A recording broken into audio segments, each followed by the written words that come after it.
seemed to really suit him. He ran one of his best races, if not his best race yet, that day, and he was strong to the line over the 2 miles as well. He certainly saw the trip out fine, beaten by a couple of other 3-year-olds at that time, so horses that were at the time going the right way.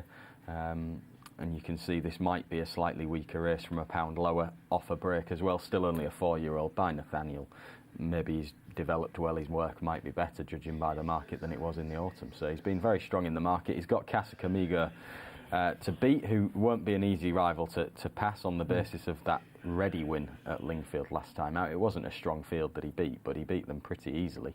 And John Best's had his horses in very good form so far this calendar year. He's got an outside draw in 13, one wider than Queen of Paris, who should enjoy the step up in trip. I think the trip and the galloping track will help Queen of Paris.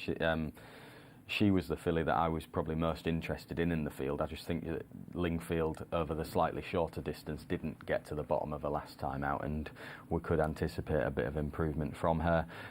Butterfield, you can see him going in there. He's dropping in the weights all of the time, and you can scratch his last run completely because he nearly fell over coming out the stalls. He just took a false step coming out the stalls and was never going after that, so you can forgive him that. If you're interested in one at a price, maybe Tim Fandango's back to Kempton. Was placed here a couple of times, and I think this track really suits him. Mark Usher's horses are going very well at the moment as well. Very competitive race for its type. It's the finale. Here's Mark. Cheers, Alex. Down to the last 4 or 5 seconds to post time. We're going to jump right on time here. Crindle Car moves in to complete the lineup. They're in the gate. And they're off. And they race over 2 miles in the Matchbook Best Value Exchange Handicap.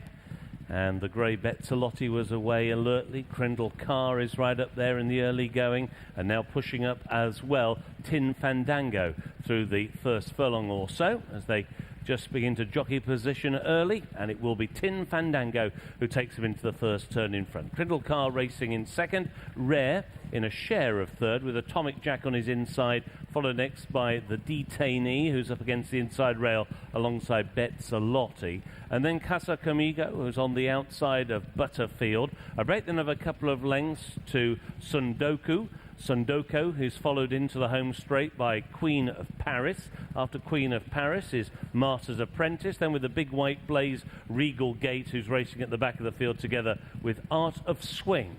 They're racing inside the final 1.5 miles, and it is Tin Fandango and Josephine Gordon out in front to Rare, and Asheen Murphy towards the outside now through into second. Crindle Car in third, and up against the rail is Atomic Jack, Betzalotti the Detainee. Casa Camigo is next, followed on the inside by Butterfield as they come up past us now, and they have a circuit ahead of them, and Rare is now beginning to force the issue together with Tin Fandango as they go under the line.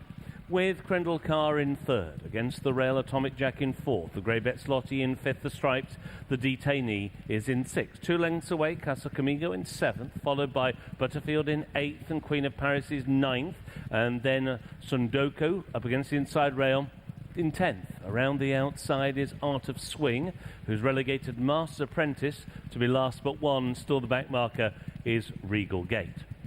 They've gone through the halfway point, less than a mile to go. Tin Fandango has taken the lead once again, moves on now by a neck to Rare, racing in second as they head down the back straight. On the inside rail, Atomic Jack just third, with Crindle Car in fourth. 2 lengths away, the Detainee and Betzalotti in a share of fifth and sixth. Casa Camigo is in seventh. Butterfield the rail in eighth. In ninth is Queen of Paris, then the yellow sleeve jacket of Sundoku, and Sundoku has 3 behind. Art of Swing beginning to improve. Master Apprentice still last but one, and still last by a couple of lengths is Regal Gate. About to lead the back straight behind them. They've got 4.5 furlongs to go.